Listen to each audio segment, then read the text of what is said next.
가끔 이제 사회에서 어떤 일을 또 하거나 또 이제 교제를 하는 중에 저 사람 참 괜찮다 그런 사람들을 만날 때가 있습니다. 그래서 같이 대화도 해보고 이야기를 나누다가 불쑥 던지는 한마디의 말이 귀에 쏠깃하게 와닿는데, 목사님, 쟤도 옛날엔 교회 다녔어요. 그래요? 그래서 불러가지고 잠깐 얘기를 나누면서, 아니, 교회를 다녔다면서요? 그렇게 물어보면 대답을 합니다. 사실 우리 아버지가 목사님이었어요. 그런 얘기를 해요. 지금 왜 교회 안 나갑니까? 말을 못해요. 또 어떤 분은 그런 얘기도 해요. 우리 아버지가 장로였어요. 우리 엄마가 굉장히 열심히 기도하는 권사님이었어요. 그런 얘기들을 해요. 그런데 지금은 교회를 안 나간다는 거예요. 얘기를 나눠보면 한 두 가지가 마음에 크게 와닿더라고요. 하나는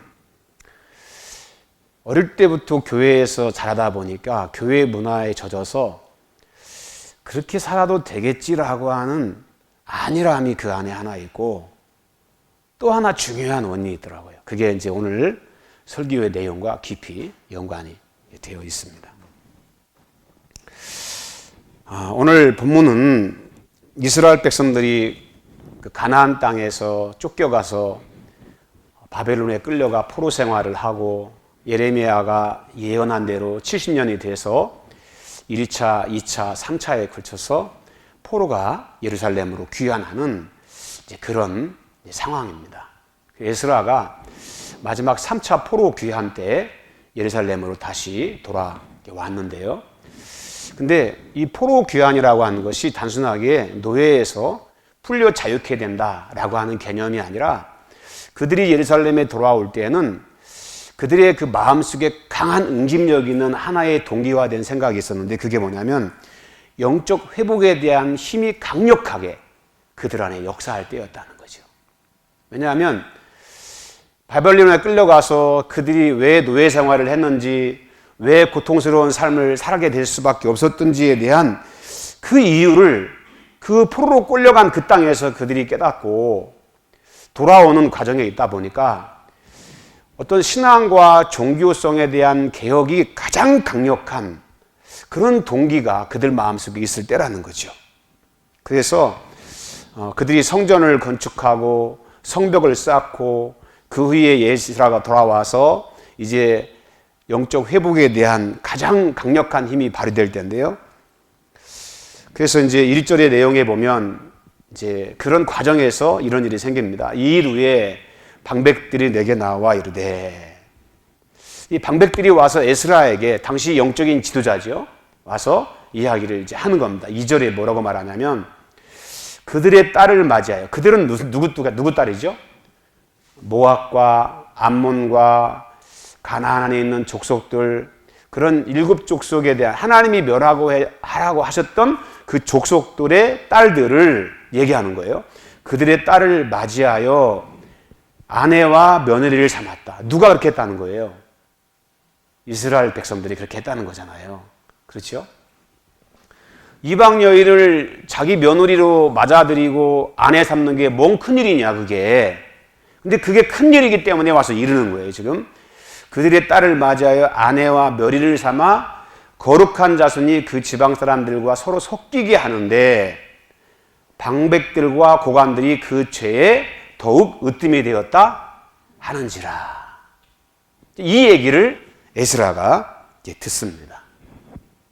그러니까 이방의 어떤 여인을 자기 아내로 삼고 이방의 여인을 자기 아들의 며느리로 삼는 것이 뭔 큰 죄냐, 뭐가 문제냐 라고 하는 생각.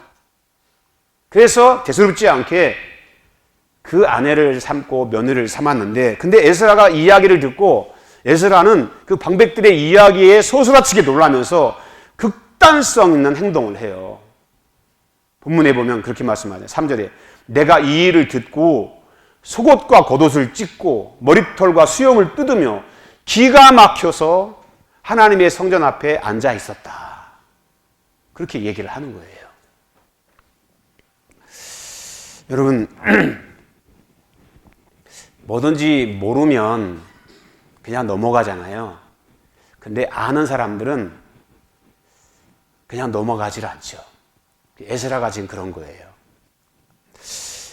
이방의 여인들을 취해서 아내를 삼고 며느리를 삼았는데 뭔 문제냐. 다 그렇게 삶을 살았으니까. 근데 에스라는 그 이야기를 듣고 아주 급격한 반응을 쏟아내는 거죠.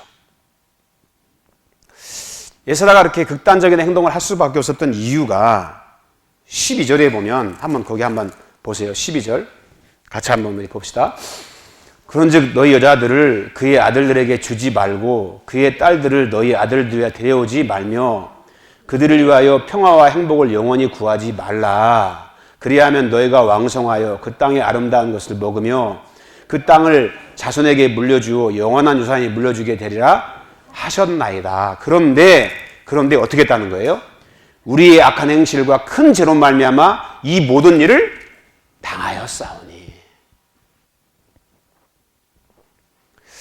여러분, 신명기 7장 3절에 보면 하나님께서 이스라엘 백성들에게 율법으로 명령하시죠. 가나안 땅을 정복하고 그 땅을 취했을 때 너희들이 해야 할 가장 중요한 것 중에 하나가 바로 이거다. 그게 뭐냐면 너는 그들과 혼인하지 말지니. 그들이 누구예요? 가나안의 7족속과 그 주변 모압과 암몬 자손들에게 그들과 혼인하지 마라.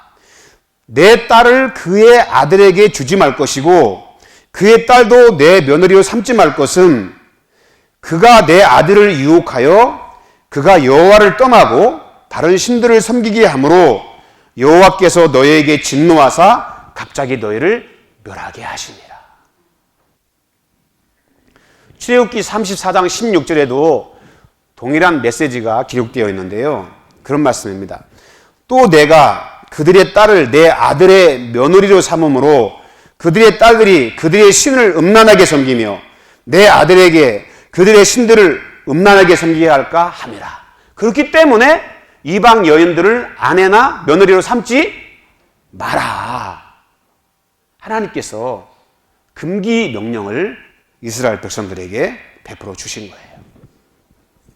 여러분, 잘 들어보세요. 이스라엘 백성들은 40년이라고 하는 광야 훈련을 혹독하게 거쳤습니다. 훈련을 거치고 난 뒤에 광야를 탈출했어요. 그리고 그들은 어땠습니까? 초롱성 같은 가나안 땅을 정복하기 위해서 하나님의 영광을 위해 거룩한 칼을 들고 싸웠어요. 그리고 이겨본 승리의 경험을 가지고 있습니다. 적과 싸워서 이길 줄도 알고요. 가나안에서 40년 동안 철저하게 밑바닥에서 훈련을 받았어요. 그런데 그들이 그 땅에 들어가서 지켜야 할 것 중에 하나가 뭐냐면 이방 여인과 결혼하거나 며느리를 삼지 마라. 그 말이 뭡니까? 그 땅에 들어가서 너희들이 영적 전쟁에서 승리를 하고 광야 훈련을 받았지만 단 하나의 바늘구멍 같은 그런 일들이 누수현상으로 생겨나서 죄가 들어오게 되면 영적인 순수성이 뭐가 된다는 거예요? 무너질 수 있다는 거죠.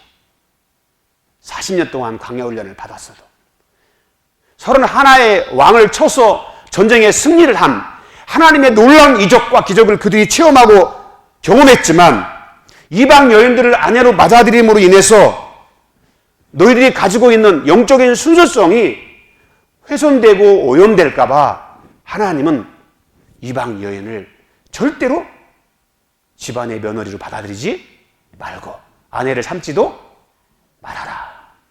그렇게 명령으로 율법을 주신 거예요. 하나님께서 그들에게 이방 여인을 아내나 며느리로 삼지 말라고 하는 가장 중요한 이유는 바로 그런 거죠. 여러분, 이방의 여인이나 사람들이 자기 아내나 며느리로 들어오게 되면 그게 뭐가 대수로 무슨 문제냐. 근데 여러분, 단순히 우리 집안에 아내가 새로 들어오고 며느리가 들어온 그런 의미가 아니에요.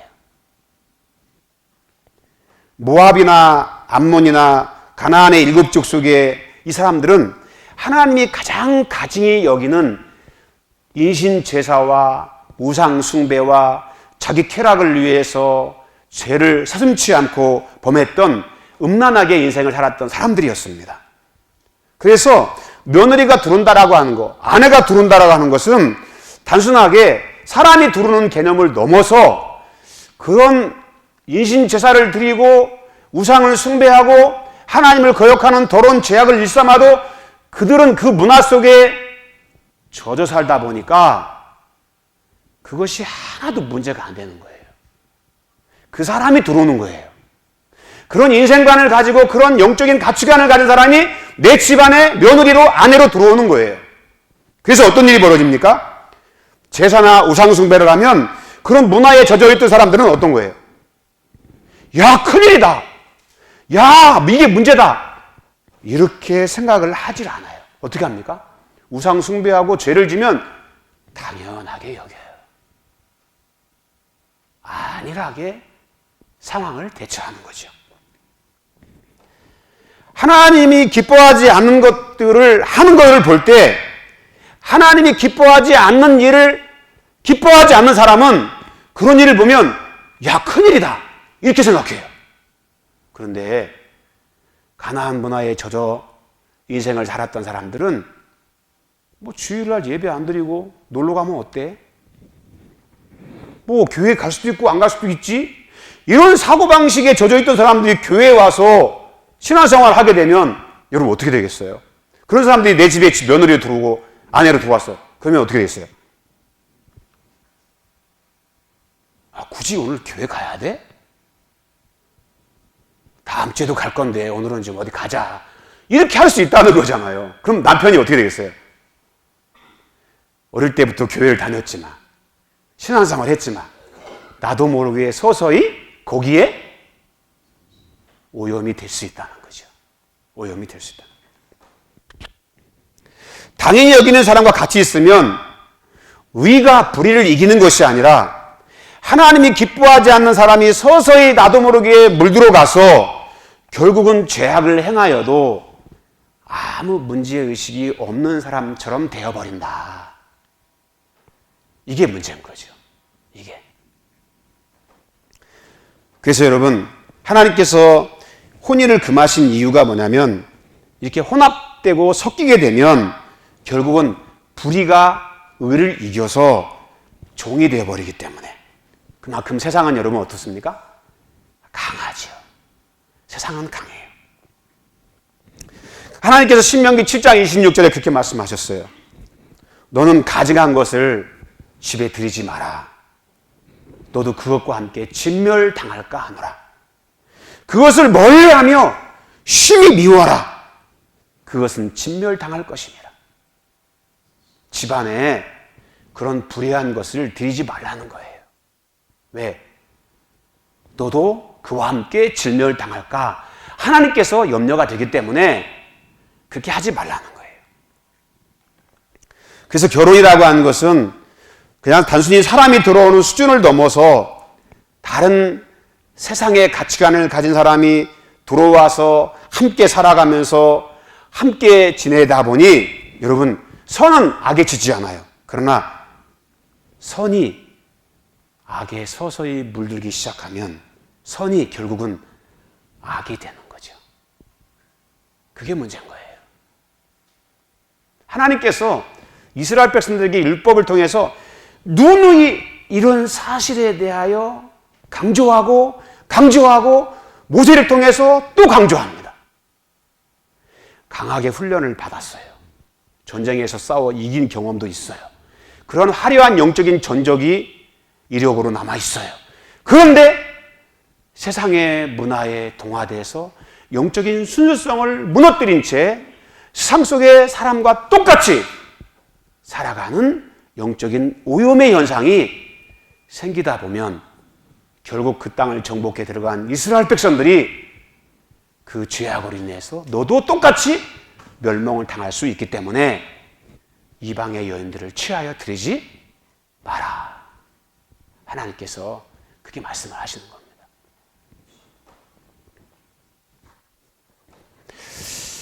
여러분, 사단 마귀가 쓰는 방법 중에 가장 교묘한 수법이 여러분 뭔지 아십니까? 열심히 기도해요. 말씀도 열심히 읽어요. 영적으로 깨어 있어요. 강하잖아요. 그러면 강함으로 대적하지 않아요. 어떡합니까? 야, 오늘 하루는 힘드니까 기도를 좀 쉬어. 내일 또 기도할 거잖아.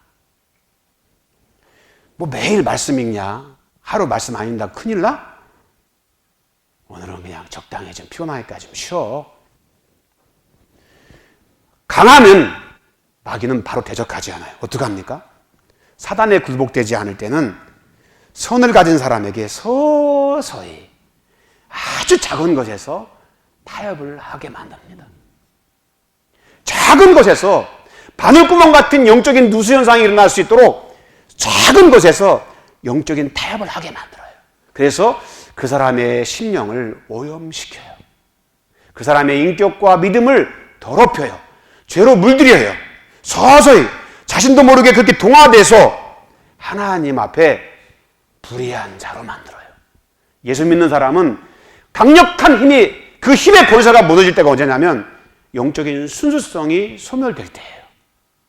거룩한 능력을 상실할 때예요. 그럴 때는 세상의 악에 대해서 무능해요.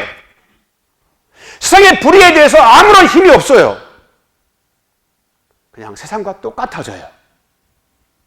그렇게 서서히 나도 모르게 마귀는 그 세상적인 것을 통해서 나도 모르게 인격적으로 서서히 나를 변질시켜버리는 무서운 교묘한 수법으로 사람들을 타락시킨다는 것입니다. 여러분, 우리가 잘 알고 있는 솔로몬은 어떤 왕입니까? 지혜의 왕이잖아요. 하나님이신 지혜를 갖고 있는 사람이었어요.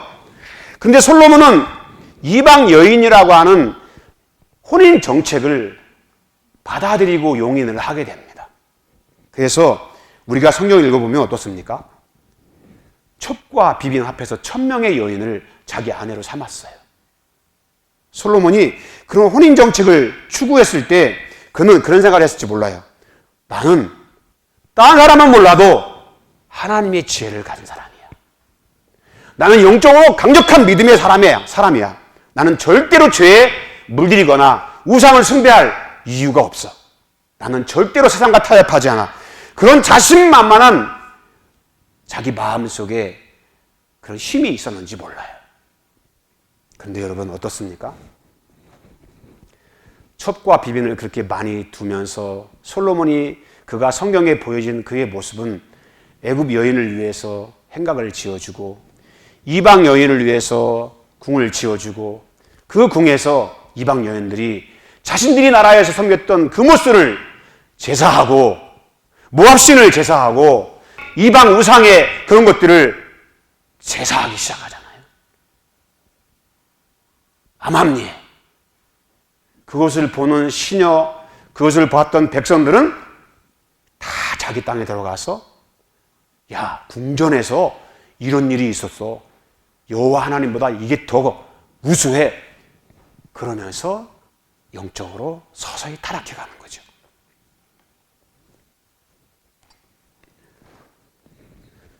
그렇게 자신만만했지만, 그렇게 자신 있다고 스스로 믿었지만 솔로몬의 이런 잘못된 혼합 정책을 통해서 이것을 스스로 용납함으로 인해서 여러분 자손이 불행을 겪게 되고 나라는 결국 두 쪽에 나는 민족의 불행을 씨앗으로 남겨둔 것을 우리가 보게 됩니다. 하나님의 말씀을 따라 살려는 사람에게 우상숭배와 악의 접촉점이 생기고 바늘구멍 같은 죄가 서서히 우리의 내면 속에 파고들기 시작하면 나도 모르게 서서히 우리의 인격은 거기에 움직이기 시작하고 동화되어 가기 시작하고 하나님이 기뻐하지 않는 모습이 나도 모르게 내 삶의 자리에서 하나씩 둘씩 눈에 띄어지게 됩니다.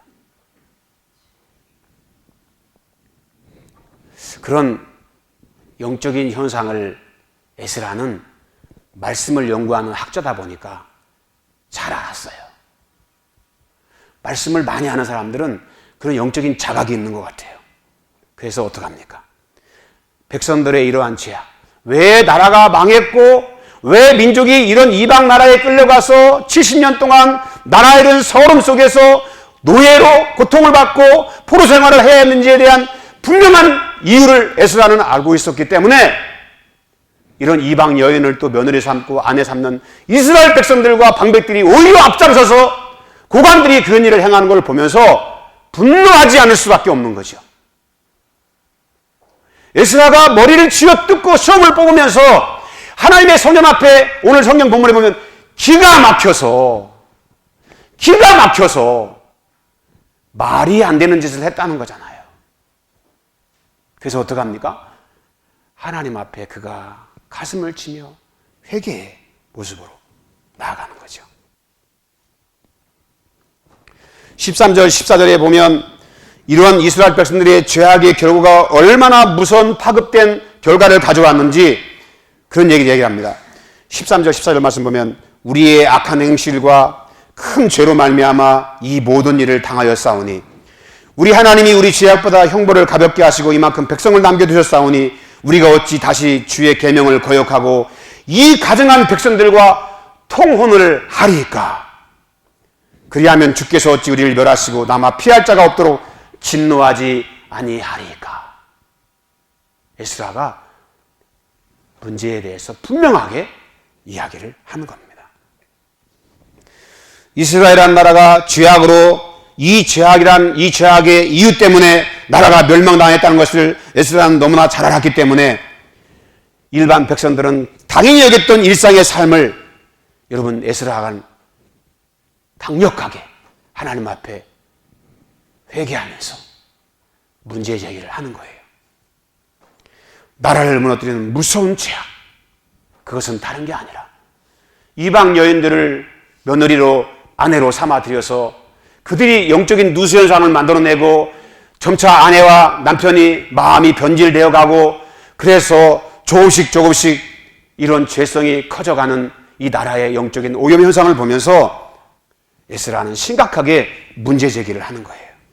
수염을 뜯고 베옷을 입고 겉옷과 속옷을 찢으면서 하나님 앞에 회개 기도를 하는 것입니다. 여러분, 선각자란 말이 있잖아요. 선각자는 뭐예요? 현실에서 미리 알고 깨달은 사람들이죠. 그래서 그들이 하는 행동의 일상의 삶이 그들이 하는 행동이 일상의 삶을 살아가는 사람들에게는 이상하게 보여요. 너무 현실감이 없다고 생각해요. 근데 시간이 지나고 나면 그들이 왜 그렇게 했는지 그때 알고 마음속에 존경심을 갖습니다. 에스라는 영적인 선각자였어요.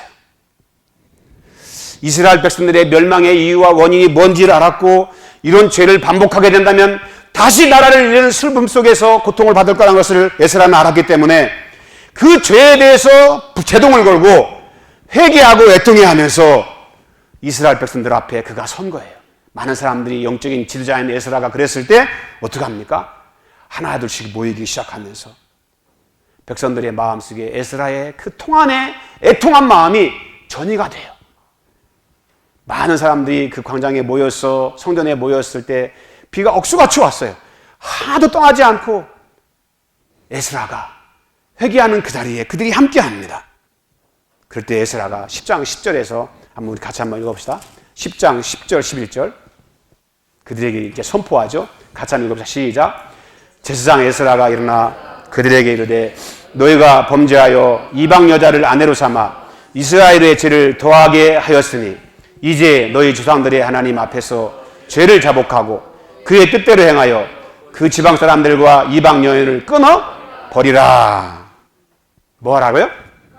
끊어 버리라. 끊어버리는 건 뭐예요? 내어 쫓으라. 내어 쫓으라. 옆 사람 인사합시다. 내어 쫓읍시다. 내어 쫓읍시다. 무엇을 내어 쫓으라는 거예요? 왜 내쫓아야 되는 거예요? 여러분 생각해 보세요. 사랑해서 결혼을 했어요. 살다 보니까 정도 들었어요. 자식도 낳았어요. 단란한 가정으로 행복한 삶을 살아가고 있는 중입니다.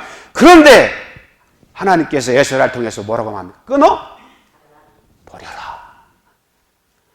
이혼해라. 다시 원상복귀해라. 지금은 힘들지 모르지만 끊어내야 된다. 함께 살아온 정도 있고 추억도 있지만 끊어내야 된다. 너 아니면 안 될 것 같은 사랑을 했다고 할지라도 뜨거운 열정도 있지만 그래도 끊어내야 된다. 그게 민족이 사는 길이고 네가 사는 길이다. 이 준엄한 하나님의 명령 앞에 이스라엘 백성들은 뭐합니까? 끊어내기 시작합니다. 쫓아내기 시작해요. 성도 여러분, 하나님께서 끊어버리라 그렇게 말하는 가장 중요한 이유는 뭐냐면 죄의 원인이 된 것을 네 가정과 네 마음속에 남아두면 결국 그것이 너를 집어삼킬 것이라는 거죠.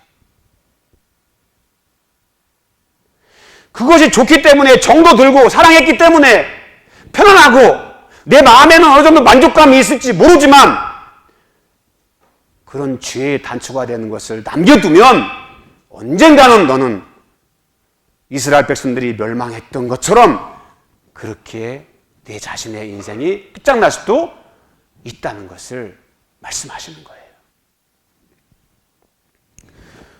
오늘 하나님께서 우리에게 주시는 귀한 메시지가 그거잖아요. 지금 오늘을 사는 우리에게 있어서 우리의 존재 자체를 무너뜨릴 수 있는 이 나라의 공동체를 무너뜨릴 수 있는 어떤 죄악의 씨앗이 될 수 있는 단초가 있다면 여러분 뭐 하라는 거예요? 끊어내라는 거예요. 끊어내야 돼요. 있어서 편할지 모르지만 그것 때문에 마음속에 즐거움을 주어서 내가 마음에 기쁨을 느낄지 모르지만 그것이 하나님 보시기에 가련한 것이라면 예수 이름으로 끊어내야 될 줄로 믿습니다. 남겨두면 안 됩니다. 적당한 안일함? 어릴 때부터 교회에서 오랫동안 살다 보니까 그냥 이렇게 살아도 되겠지라고 하는 막연함 속에서 적당하게 안일하게 포장되어 있는 하나님이 설마 그렇게 하시겠어? 여러분 그것이 쌓이고 쌓이면 그 인격 전체가 그렇게 이스라엘 백성들처럼 이 땅에 도말되듯이 그렇게 무서운 파국이 올 수도 있다는 것을 하나님은 우리에게 가르쳐 주시는 거예요. 우리 예수님은 우리의 죄악을 끊어내기 위해서 십자가에 못 박혀 죽으셨습니다. 주님이 피 흘리기까지 죄와 싸우신 이유는 이 죄가 하나님과 양립할 수 없기 때문에 그래요. 죄와 하나님 사이에는 결코 양립할 수 없는 어떤 큰 능력이 존재합니다. 그게 무엇입니까? 하나님의 거룩입니다. 하나님의 거룩은 죄와 타협할 수 없어요. 적당하게 혼합해서 존재할 수 없습니다. 편하기 때문에 용인할 수 있는 그런 상황이 아닙니다. 하나님께서 아들이신 예수님을 십자가에 못 박으면서까지 죄를 멸하시는 이유는 죄라고 하는 것이 우리에게 궁극적으로 불행과 고통과 저주를 가져다 주기 때문에 그래요. 그래서 피 흘리기까지 십자가의 생명을 버리면서 우리의 죄를 없이 하시고 죄와 함께 죽어버리신 그 예수님이 그 속죄의 피에 희생을 치르신 이유는 바로 저와 여러분이 그 죄 가운데 있을 때 그 죄로 말미암아 무서운 저주의 지옥의 심판이 있다는 것을 알기 때문에 우리의 이런 모든 불행을 건져주시기 위해서 주님이 십자가의 고난을 당하신 줄로 믿습니다. 그 은혜를 아는 사람들은 죄와 적당한 타협을 할 수가 없어요. 그 은혜를 아는 사람들은 죄와 혼합적인 형태를 취할 수 있는 삶을 살아갈 수가 없어요. 그래서 하나님께서 오늘 본문의 말씀을 통해서 말씀하시는 거예요. 축복을 받고 싶고 내가 범사가 형통하게 잘 되고 싶고 평안하고 싶고 네가 미래의 먹마 장밋빛 같은 인생의 아름다운 꿈을 가지고 네가 원하는 삶을 살고 싶을지라도 거룩함을 지켜내라는 거죠. 영적인 순수성을 지켜내라는 것입니다. 십자가의 죄를 끊기까지 그렇게 죄를 혐오하시고 죄와 싸우셨던 우리 하나님의 그런 승리의 모습을 보십시오. 거룩한 하나님의 백성들은 오랜 시간 죄 속에 살았을지라도 죄의 습성은 순간에 끊어지지 않지만 나를 사랑하신 주님이 그런 희생을 통해 나를 구원해 주셨다면 나를 오염시키고 내 가족을, 내 공동체를, 이 나라를 더럽히는 죄와 우상숭배와 점치는 것과 거짓과 온갖 악을 예수 이름으로 내 삶의 자리에서 끊어내야 됩니다. 하나님의 거룩한 이름을 모독하는 이 죄성의 더러운 것들을 예수 이름으로 끊어내야 됩니다.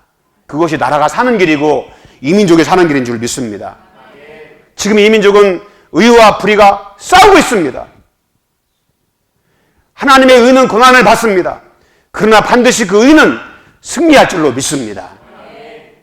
불의의 권세가 끊어지고 내려져서 하나님의 의의 놀라운 능력이 승리하는 그날, 여러분, 불의를 향한 자들은 부끄러움을 당할 것입니다. 할렐루야. 이방인의 아내를 며느리 삼아서 사랑했고 정도롭고 나름대로 행복을 꿈꾸면서 미래를 계획하며 살아왔지만 여러분, 끊어내야 돼요. 죄를 양산할 수 있는 원인을 제거하지 않으면 언젠가는 그 죄가 나를 집어삼킬 것입니다. 죄는 여러분 장점이 하나 있어요. 우리에게 즐거움을 줘요. 쾌락을 제공합니다. 달콤함을 줍니다. 그래서 사람들은 죄를 쉽게 끊어내지는 못해요. 우리 예수님께서 십자가에 죽으신 이유를 깊이 생각하라. 히브리서 12장에 보면 주님께서 왜 고난을 당하셨는지 깊이 생각하라고. 그러면서 하신 말씀이 있어요. 너희가 죄와 싸우되 피 흘리기까지는 대항하지 아니했다. 마태복음 5장 27절에 보면 하나님 우리 주님께서 간음하지 말라 그렇게 말씀합니다. 마음속에 음란한 생각을 갖게 하는, 마음속에 음란을 자꾸 심어주는, 나도 모르게 그런 음란해지는 쾌락의 마음이 자꾸 빼앗겨서 내 마음속에 숨어있는 여인을 예수 이름으로 끊어야 돼요. 아멘. 더러운 죄가 더 이상 내 안에 자리를 잡지 못하도록. 아멘. 그래서 여러분, 우리 안에 거룩한 성전으로 지켜가야 됩니다. 아멘. 예수님께서 가장 싫어하는 죄 중에 하나가 뭐냐면 사람이 외식하는 거였어요. 두 마음을 품은 거잖아요. 이중성에 대한. 앞에서는 거룩한 체 하면서 뒤에서는 온갖 더러운 죄를 다 짓고 다니면서 아무렇지 않게. 국민들 앞에서는 의로운 척 하면서 뒤에서는 온갖 술수와 모략을 꾸며서 백성들을 기만하고 선동하는 그런 죄악. 이 심각한 이중성과 외식함. 국민들은 거기에 속아서 불의에 가담하게 되고 그것이 정의인 줄 마냥 그것을 붙들고 인생을 살아가는 사람들이 얼마나 많습니까? 상식적으로 봐도 누가 불의한 자고 누가 정의를 해가는지를 눈이 띄게 보이지 않습니까? 우리나라의 각 기관, 심지어 헌재 안에서도 특정한 정파나 정당이나 어떤 사람들과 연관된 상황에서 어떻게 여러분 의로운 심판을 그거 할 수 있겠어요? 양심 있고 생각이 있다면 물러나야지요. 물러나야죠. 유튜브에 그대로 방영해 주세요. 이거 빼지 말고. 아니 여러분, 법관이라는 사람들이 양심과 상식과 법에 따라서 판결을 해야지 사람과 정당과 자기 어떤 신념에 따라서 판결을 하게 되면 어느 국민이 그 판결을 여러분 수용하고 받아들이면서 이 법에 순종하며 살아가겠습니까? 자신들이 가진 기득권이 정입니까? 저는 그런 걸 볼 때 마음속에 분노가, 거룩한 분노가 생겨요.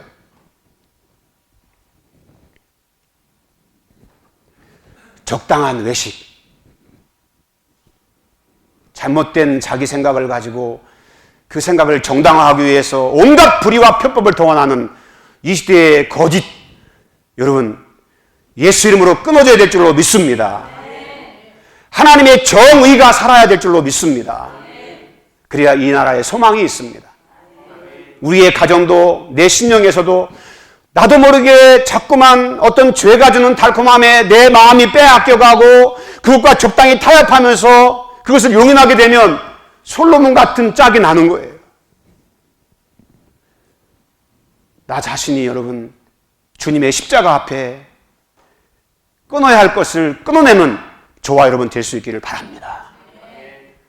우리 마음속에 적당한 게으름과 음란한 생각과 이중성 있는 어떤 그런 외식을 예수 이름으로 끊어내야 돼요.